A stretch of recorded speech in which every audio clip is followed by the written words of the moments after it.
Hello friends, मैं प्रीति सिंह स्वागत करती हूँ आप सभी का स्टडी मंत्रा के मंच पर। आज हम लोग करंट अफेयर के टॉप 10 क्वेश्चंस देखेंगे। बहुत इंपॉर्टेंट क्वेश्चंस हैं, सारे के सारे एक एक क्वेश्चन एग्जाम के लिए बहुत इंपॉर्टेंट है। और अगर आप लोगों ने पुरानी वीडियोस नहीं देखी हैं तो आप लोग चैनल पर जाकर के प्लेलिस्ट बनी हुई है, वहाँ पर उन सारी वीडियोज़ को देख सकते हैं। तो चलिए शुरू करते हैं अपनी इस क्लास को। और अगर आप लोग चैनल पर नए हैं तो प्लीज़ चैनल को लाइक, सब्सक्राइब और शेयर कर दें। अपने दोस्तों के साथ भी शेयर करें ताकि उन लोगों के पास इस तरह की वीडियोस की नोटिफिकेशन पहुंचते रहें। पहला प्रश्न है हमने, दुनिया का पहला नेजल कोविड वैक्सीन किस कंपनी द्वारा विकसित किया गया है? तो कोई भी चीज़ जो पहली बार लॉन्च की जाती है वो अपने आप में बहुत इंपॉर्टेंट हो जाती है, और इस तरह का क्वेश्चन पहले भी पूछा गया है। तो पहला नेजल कोविड वैक्सीन जो है वो किसने लॉन्च किया है? ऑप्शन इसके लिए हमारे पास हैं सीरम इंस्टीट्यूट ऑफ इंडिया, या फिर Johnson and Johnson, Bharat biotech या फाइजर। तो उसका सही उत्तर हो जाएगा भारत बायोटेक।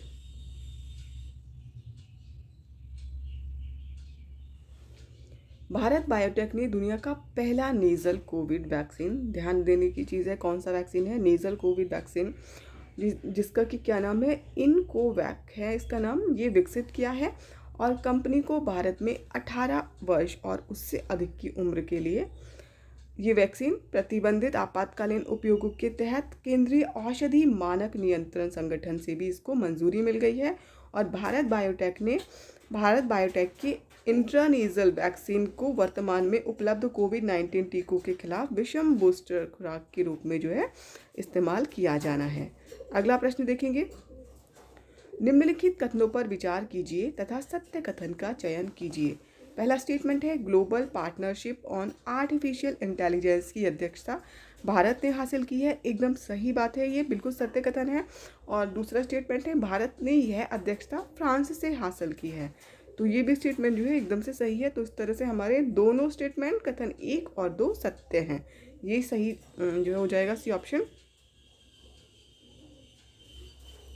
एक्सप्लेनेशन देखेंगे इसका, global partnership on artificial intelligence की अध्यक्षता जो है भारत हासिल करेगा। भारत छूट गया इसमें कहीं, तो भारत जो है ये हासिल करेगा। और भारत इसकी अध्यक्षता फ्रांस से हासिल करेगा, जो वर्तमान में इस पहल का अध्यक्ष है।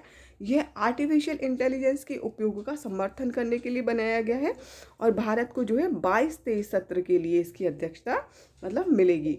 और इलेक्ट्रॉनिक्स और सूचना प्रौद्योगिकी राज्य मंत्री जो हैं, जो कि कौन है, राजीव चंद्रशेखर, जो है इन्होंने टोक्यो में आयोजित GPAI की बैठक में इसकी जो है औपचारिकता को पूरा ही करेंगे। और विश्व की प्रमुख बड़ी अर्थव्यवस्थाओं का ये एक समूह है जिसकी अध्यक्षता जो है अब भारत हमारा करेगा। अगला प्रश्न देखेंगे, मौना लोआ दुनिया का सबसे सक्रिय ज्वालामुखी संयुक्त राज्य अमेरिका के किस राज्य में स्थित है? ऑप्शन है इसके लिए हमारे पास हवाई, कैलिफोर्निया, फ्लोरिडा या फिर जॉर्जिया। तो इसका सही उत्तर हो जाएगा ये हवाई प्रांत में है, यूएसए के। एक्सप्लेनेशन देखेंगे इसका, दुनिया का सबसे सक्रिय ज्वालामुखी हवाई संयुक्त राज्य अमेरिका में मौना लोआ 1984 के बाद में जो है ये पहली बार अभी फूटा है। और यह रिकॉर्ड इतिहास में अपनी सबसे लंबी शांत अवधि के बाद में जो है ये फटा है। मतलब अब तक की जो है ये सबसे लंबी अवधि है, क्योंकि 1984 में फटा था और उसके बाद में जो है ये अब इसमें उद्गार हुआ है। तो हवाई में मौना लोआ जो ज्वालामुखी है ये आखिरी बार में 1984 के मतलब मार्च और अप्रैल में फटा था। और हवाई के सबसे बड़े शहर हिलो के 5 मील के भीतर मतलब जो है लावा का प्रवाह इसमें हुआ था। तो ये भी इम्पोर्टेंट हो जाएगा क्योंकि सबसे लंबी अवधि के बाद में इसमें विस्फोट हुआ है। तो ये जो है हवाई का मौना लोआ ज्वालामुखी है, तो ध्यान रखिएगा इसको। अगला प्रश्न देखेंगे, किस कंपनी ने श्रीहरिकोटा में भारत का पहला निजी रॉकेट लॉन्च पैड जो है ये विकसित किया है? तो ऑप्शंस हमारे पास हैं, स्काई रूट एयरोस्पेस लिमिटेड, ध्रुव अंतरिक्ष, बेलाट्रिक्स एरोस्पेस या फिर अग्निकुल कॉस्मोस। तो इसका जो है सही उत्तर हो जाएगा अग्निकुल कॉस्मोस, जो है इन्होंने अपना पहला निजी रॉकेट है ये लॉन्च पैड, ठीक है, तो इसको विकसित किया है। तो ये भी अपने आप में बहुत इंपॉर्टेंट हो जाता है, पूछ सकता है इसको भी।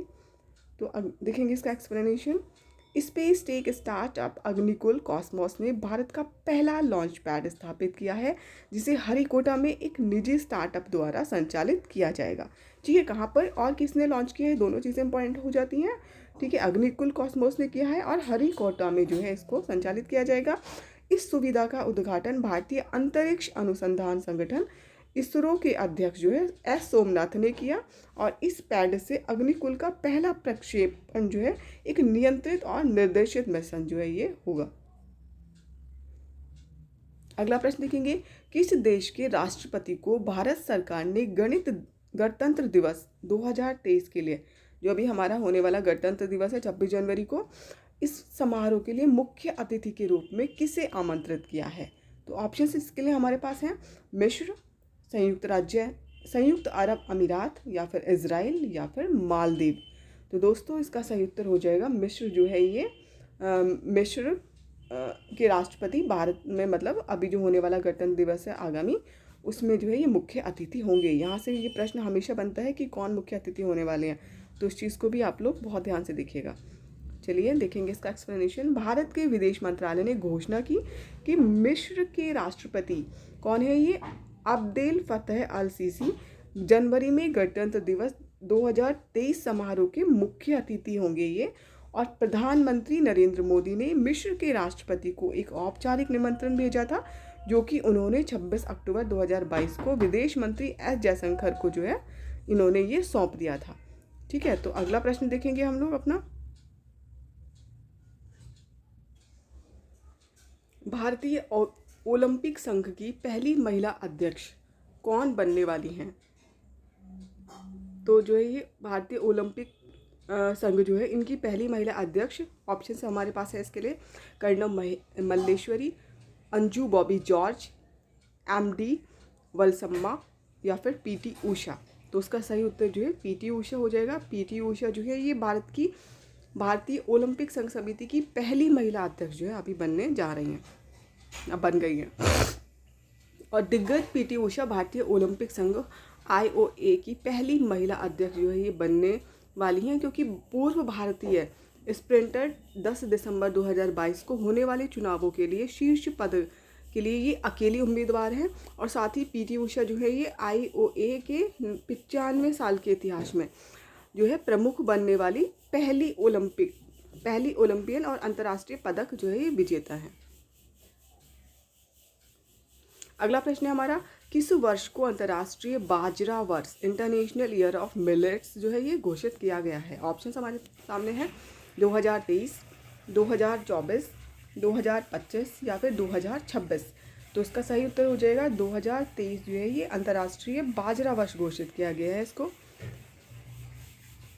देखेंगे एक्सप्लेनेशन इसका। केंद्रीय विदेश मंत्री एस जयशंकर ने अंतर्राष्ट्रीय बाजरा वर्ष 2023 के प्री लॉन्च समारोह में भाग लिया और 2018 में भारत ने संयुक्त राष्ट्र को जो है 2023 को बाजरा के अंतर्राष्ट्रीय वर्ष के रूप में घोषित करने का प्रस्ताव दिया था और इसे 2018 में खाद्य और कृषि संगठन द्वारा अनुमोदित किया गया था।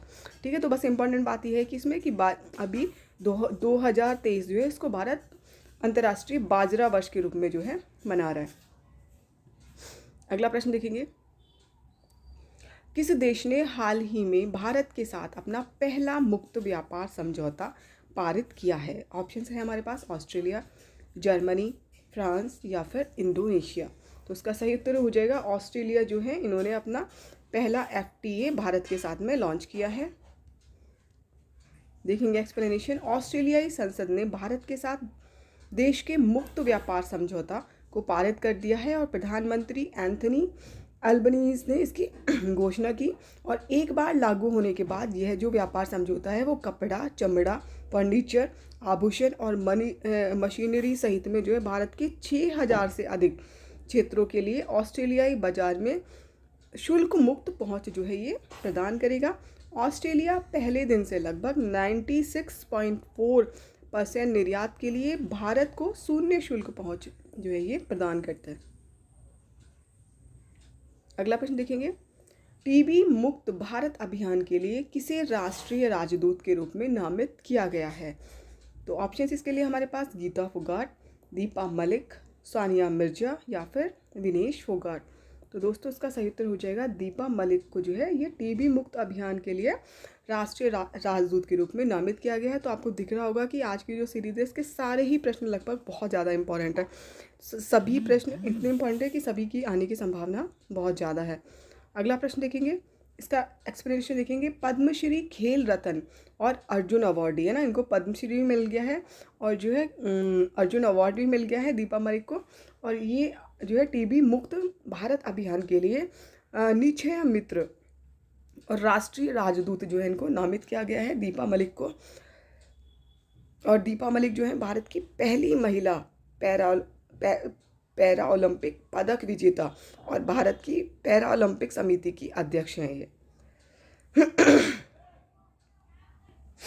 ऑप्शंस, अगला प्रश्न हमारे सामने, किन देशों के बीच संयुक्त सैन्य अभ्यास एक्सरसाइज हरिमो शक्ति 2022 आयोजित जो है की जा रही है। तो ऑप्शंस है इसके लिए हमारे पास भारत अफगानिस्तान के बीच में, भारत इंडोनेशिया के बीच में, या भारत मलेशिया के बीच में, या भारत सिंगापुर के बीच में।